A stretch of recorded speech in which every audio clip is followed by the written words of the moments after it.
Bonjour à toutes, bonjour à tous, bienvenue à notre écho d'aujourd'hui.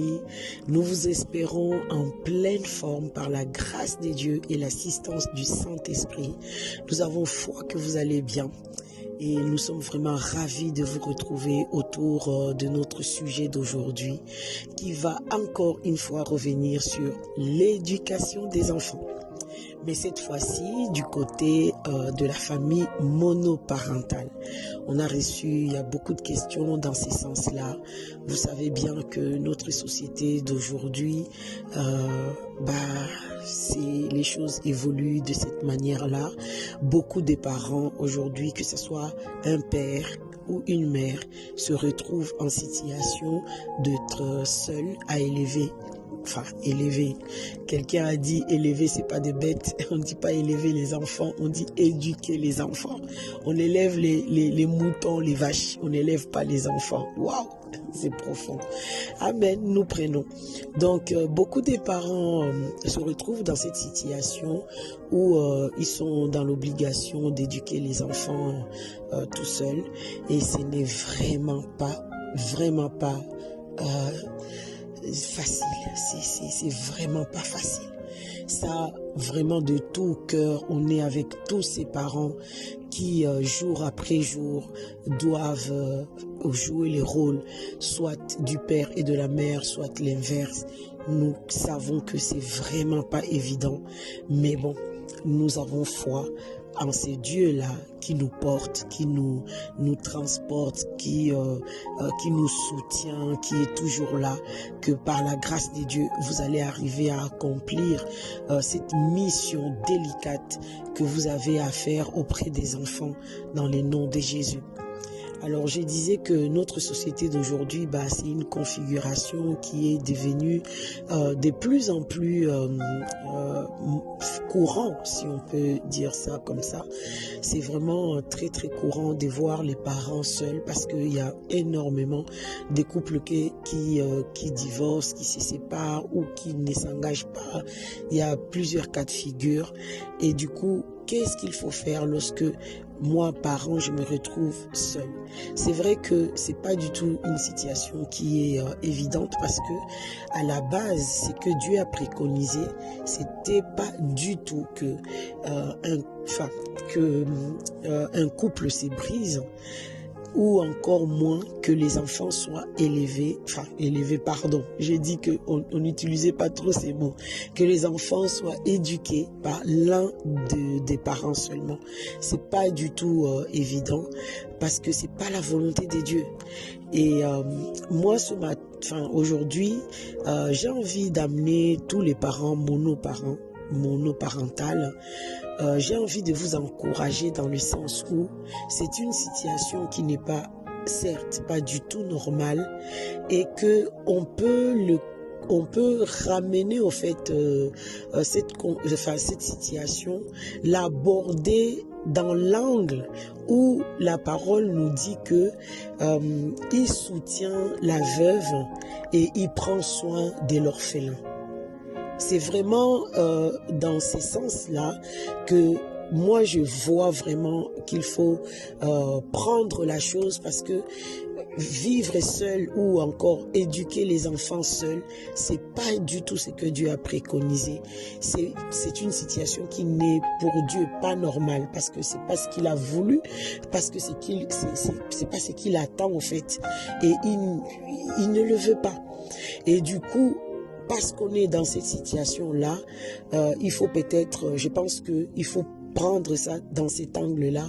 Je suis comme une veuve ou je suis comme un veuf. Et comme je suis comme une veuve, un veuf, Seigneur, aie compassion. Il y a plusieurs passages dans la parole où le Seigneur martèle pour dire, je prends soin de la veuve. Je prends soin des orphelins. Je suis le père des orphelins. Je suis le mari de la veuve. Ça veut dire que cette situation-là touche particulièrement Dieu et que Dieu s'implique de manière très évidente au fait dans la vie de ces parents qui est seul avec les enfants pour t'accompagner à éduquer les enfants, à les amener là où Dieu attend pour que leur destinée ne puisse pas être détournée. Et moi j'ai envie que comme Dieu s'engage, s'implique dans cette situation, certes, tu n'es peut-être pas veuve ou tu n'es pas veuf, mais dans ces cas de figure, c'est tout comme au fait. Donc, moi, j'ai envie de t'amener sur ces terrains pour dire, considère-toi comme un veuf ou comme une veuve et crie à Dieu pour dire, Seigneur, je suis tout seul, c'est pas une situation qui est normale, je t'en prie, viens à mon secours, viens m'aider, toi qui es le mari des veufs, le mari des veuves, ou de veuf aussi, hein, ou bon voilà, souvent il parle de mari de veuve, mais l'inverse est valable aussi. Le père des orphelins, Seigneur, viens au secours de ma famille, viens au secours de ma famille, je t'en prie. Seigneur, que tu t'assieds, que tu te cramponnes dans la foi, en croyant que Dieu qui s'engage dans la cause des orphelins, des veuves, il va aussi s'engager dans ta cause, en fait. Implore la miséricorde, implore la grâce de Dieu, crie au Seigneur, crie à lui pour le secours. Franchement, le miracle se fera. Compte sur lui, dépend de lui, parce que la situation, tu ne vas pas les renverser. Et courir pour trouver absolument un partenaire avec qui tu vas absolument fonder un autre foyer. Des fois, ça complique encore des choses. Je ne dis pas qu'il ne faut pas le faire, mais il y a un temps. Quand est-ce qu'il faut le faire? Est-ce que dans ton âme, tu es déjà prêt ou prête? Est-ce que les enfants, parce que là, on va rentrer dans un mariage où je ne suis pas le seul ou la seule à me marier, je dois engager aussi dans cette alliance que je vais tisser en plus les enfants avec moi en fait. Donc on dit pas qu'il faut plus se réengager, mais on dit il faut vraiment travailler ces réengagements, parce que dans cette situation, tu n'es plus la seule personne qui va s'engager, mais tu vas embarquer l'engagement aussi au niveau des enfants.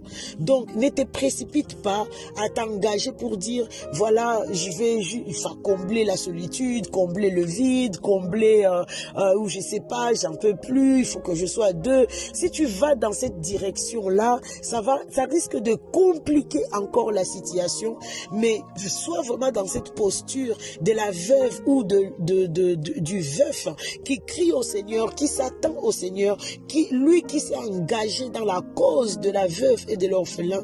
Il va vraiment se manifester à toi et dans la vie des enfants. Et si tu as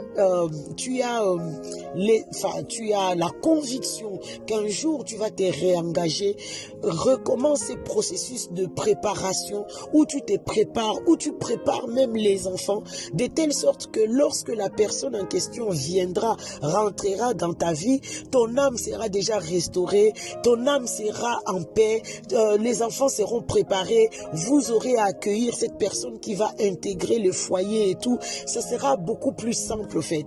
J'ai juste envie de te dire, comment faire pour que tu éduques tes enfants dans les voies de Dieu. Ça, c'est même non négociable, au fait. C'est non négociable. En comptant sur la grâce de Dieu, en comptant sur la miséricorde de Dieu, en comptant sur le secours de Dieu, ne lèse pas sur tout ce qui est la culture du royaume. La parole dit, enseigne les enfants, éduque ton enfant depuis qu'il est petit selon les voies de Dieu. Et quand il sera grand, il ne va pas s'en détourner. Demande seulement au Seigneur de te donner la force, la capacité d'éduquer l'enfant selon les voies de Dieu, selon la vérité, selon la justice. Inculque, dépose, sème dans son cœur les paroles des vérités, des justices. Même quand tu auras l'impression que l'enfant va me rejeter, il va croire que je suis dur. Crie à Dieu, fais ce qui est juste et le Seigneur te soutiendra. En tout cas, dans cette situation qui n'est pas simple, nous sommes de tout cœur avec vous. Nous prions avec vous. Nous intercédons pour vous.